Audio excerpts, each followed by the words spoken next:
To view point.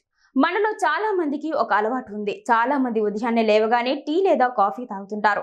Bed coffee లేదా bed tea అని గొప్పగా చెప్పుకొని మరీ తాగుతుంటారు. కొంతమంది నిద్రమత్తు వదులుతుంది, ఎనర్జీ వస్తుందని నిద్ర లేవగానే కాఫీ లేదా టీ తాగుతుంటారు. అయితే ఖాళీ కడుపుతో కాఫీ లేదా టీ తాగడం ఆరోగ్యానికి మంచిది కాదని నిపుణులు చెప్తున్నారు. ఉదయాన్నే పరగడుపున కాఫీ తాగడం వల్ల అనేక అనారోగ్య సమస్యలు వస్తాయి. ఖాళీ కడుపుతో టీ లేదా కాఫీ తాగడం వల్ల శరీరానికి ఎలాంటి హాని జరుగుతుందో ఇక్కడ తెలుసుకుందాం.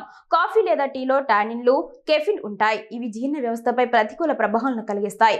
ఖాళీ కడుపుతో కాఫీ లేదా టీ తాగడం వల్ల జీర్ణ వ్యవస్థలో సమస్యలు తలెత్తుతాయి.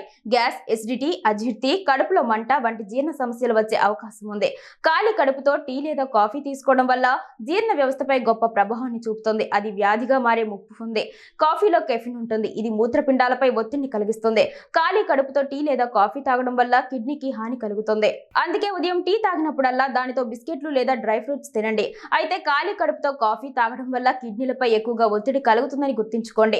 ఖాళీ కడుపుతో తాగే కాఫీలో కెఫిన్ ఉంటుంది. ఇది గుండె జబ్బుల ప్రమాదాన్ని పెంచుతుంది. ఖాళీ కడుపుతో కాఫీ తాగడం వల్ల గుండె జబ్బులు వచ్చే ప్రమాదం ఉంది. ఉదయాన్నే కాఫీ లేదా టీ తాగడం వల్ల శరీరానికి అవసరమైన పోషకాలు లభించవు. ఇప్పటికే గుండె సంబంధిత సమస్యలతో బాధపడేవారు ఖాళీ కడుపుతో కాఫీ లేదా టీ తాగే అలవాటు మానుకోవాలి. ఒకవేళ తాగాలనుకుంటే వైద్యుని సంప్రదించి సలహా తీసుకోండి. ఈ రోజుల్లో చాలా మంది యూరిక్ యాసిడ్ సమస్యతో బాధపడుతున్నారు. యూరిక్ యాసిడ్ పెరిగితే కీళ్ళ నొప్పులు వస్తాయి. ఉదయాన్నే ఖాళీ కడుపుతో కాఫీ తాగడం వల్ల శరీరంలో యూరిక్ యాసిడ్ స్థాయిలు పెరుగుతాయి. ఇందులో ఉండే ప్యూరిన్స్ శరీరంలో విచ్ఛిన్నమై యూరిక్ యాసిడ్ స్ఫటికాలు ఏర్పడతాయి. ఇవి కీళ్లలో పేరుకుపోయి నొప్పులు కలిగిస్తాయి. అందుకే ఉదయాన్నే ఈ అలవాటు ఉంటే మానుకోండి.